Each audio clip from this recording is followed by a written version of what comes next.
What's up, peeps? Welcome to another edition of the Straight Shootin Rants. And you know what, yeah? You know me, I am Straight Shootin LJA, and I am opinionated. But this is not about me. This is about a massive problem, and that problem is knife crime. It's a problem that blights not just London, not just areas in London, but it involves Birmingham, Manchester, everywhere you can think of in the United Kingdom. It's a massive issue. It's a massive issue, and I'm not going to pretend like I have all the answers and like we're going to tackle it in a video blog right now. But one thing I will say is this. Knife crime, of course, is bad, and seemingly is getting worse day by day. But the fact of the matter is, you got to look at certain things that contribute to it, not only directly but indirectly as well. Now, there were official figures recently saying that the richest fifth of households in the UK have gotten 4.7% better off, whilst the poorest are 1.6% worse off. Now, that they may sound like small numbers, but when you boil them down, they actually are quite significant. Maybe a reason for knife crime? Maybe.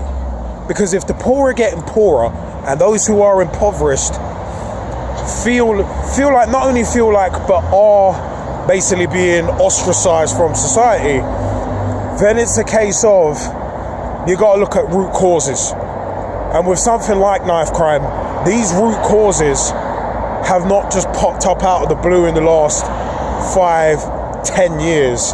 They've been going for a lot longer than that. Now, I'm not going to go into a big diatribe going back 20, 30, 40 years looking at it, because this is supposed to be a video blog. But the fact of the matter is, my problem is when you got cats like Savage Javid coming out and saying about, oh, we need a Tsar.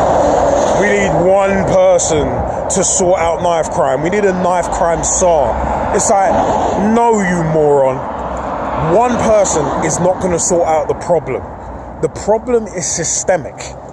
Now, knife crime occurs for a number of reasons.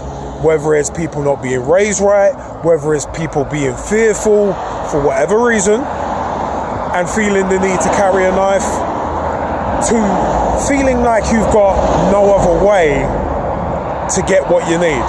So getting involved in stuff like armed robbery and that kind of thing. Now, one person as a Tsar is not going to do, if you'll pardon my language, they're going to do fuck all. So it's a really stupid idea from Savage Javid already.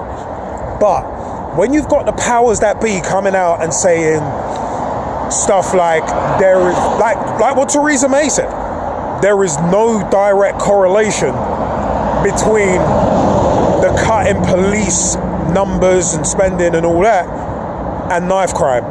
When you've got the Prime Minister coming out with stupid shit like that, now you got to bear in mind, Theresa May is one of these stupid morons who, I swear that I don't know how much more of a shitty clusterfuck of a prime ministerial reign that she wants to leave on this society. I don't know.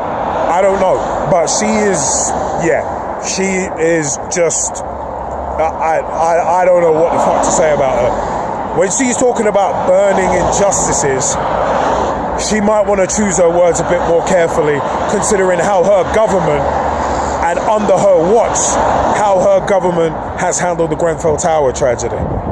So the words burning injustice do stick in the craw just a little bit. But hey, it's one of them ones where it's like, this government, clusterfuck under Theresa May.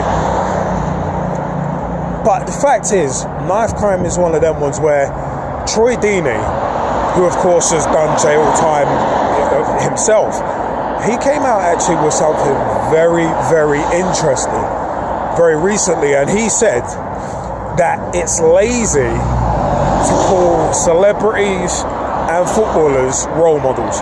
Now, those of you who know me, and have listened to pitch talk shows over the years know that I do not think footballers are role models at all. At all. And I've always been staunch in my viewpoint in that way. And yeah, it's a case of, if celebrities come out and say, oh, knife crime's bad, that's not going to sort out the problem. If anything, that might exacerbate things.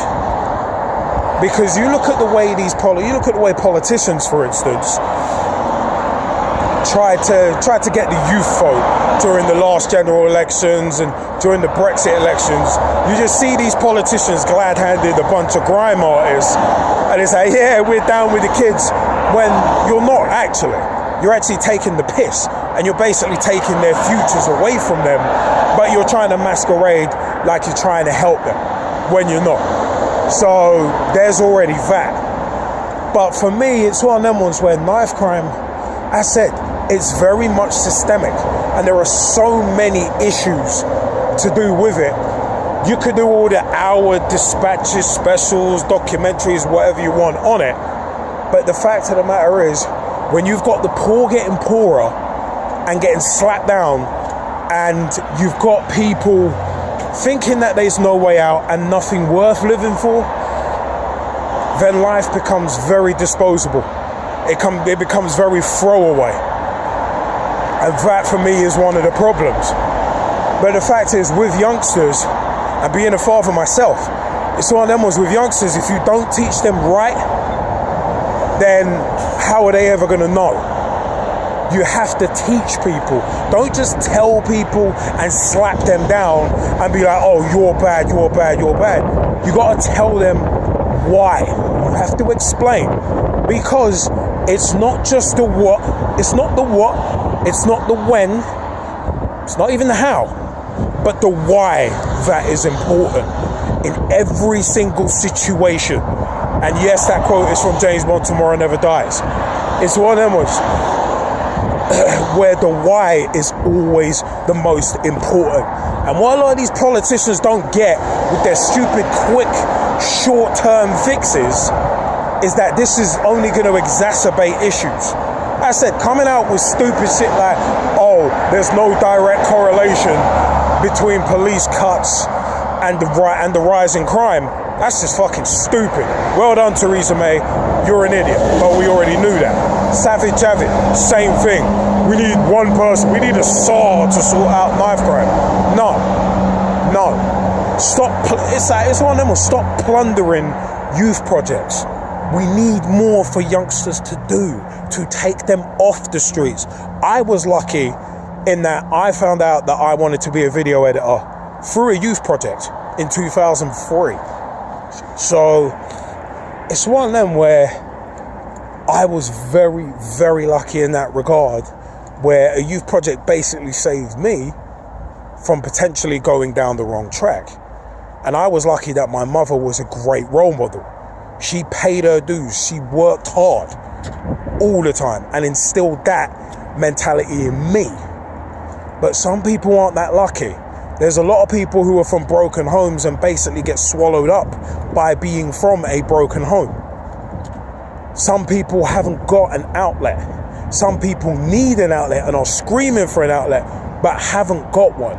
They might not have a family unit. They might not have a supportive family if they do have a family unit around. That's always got to be thought of. That's always got to be thought of. So it's not short-term fixes. Short-term fixes don't do anything but exacerbate an issue. So instead of these quick fixes by these politicians who all they're trying to do is just get votes for whatever election's coming up next, whether it's 1 year, 2 years, 4 years in the future, how about we start investing more in our youth? We start listening to our youth. So instead of going out and stabbing someone, they have a release. They have someone to talk to. Like, they have something to do, like community projects, like community outreach projects, like when I was younger. And we're now talking, I'm almost 33. We're talking 16 years ago now, when I found out what I wanted to do. And I was 16 when I found out. So it's one of them ones, these quick fixes are not going to do anything. But at the end of the day, we got to start looking long term. We got to support the youth. I do want to give a shout out to Operation Shutdown, hashtag Operation Shutdown. Have a look out for that, because that is they are trying to tackle the issue of knife crime head on. That is a very, very worthwhile project to actually look into. Operation Shutdown. Have a look at that and support it, because that's the kind of project that could be a breakthrough project. One thing as well that ticks me off is the way the media portray knife crime and gun crime as well. And you would think that it's all just black people or people of ethnic minorities doing this stuff. You'd think that by the way the media portray it. And I said, the media have a major part to play in terms of peddling stereotypes and basically forcing people into becoming self-fulfilling prophecies. But as said, the problem is very much systemic and institutional. So that is one of them ones. But as I said, just kind of wanted to add that as a footnote. But as I said earlier, let me know your views. Comment section below. Be interested to hear. As I said, you got to try and support them causes, such as hashtag Operation Shutdown. But you know what? I am Straight Shootin LJA. Comment section is below. Please let me know your views on knife crime, how it can be reduced, how you feel it can be reduced, and hell, what the fixes are, and also the powers that be that keep. And let me know your views on the powers that be that keep peddling these short-term fixes to try and get rid of a problem that has its roots in years, even decades worth of systemic and institutional failure. Keep me posted, peeps. I have been Straight Shootin LJA, and I will see you next time.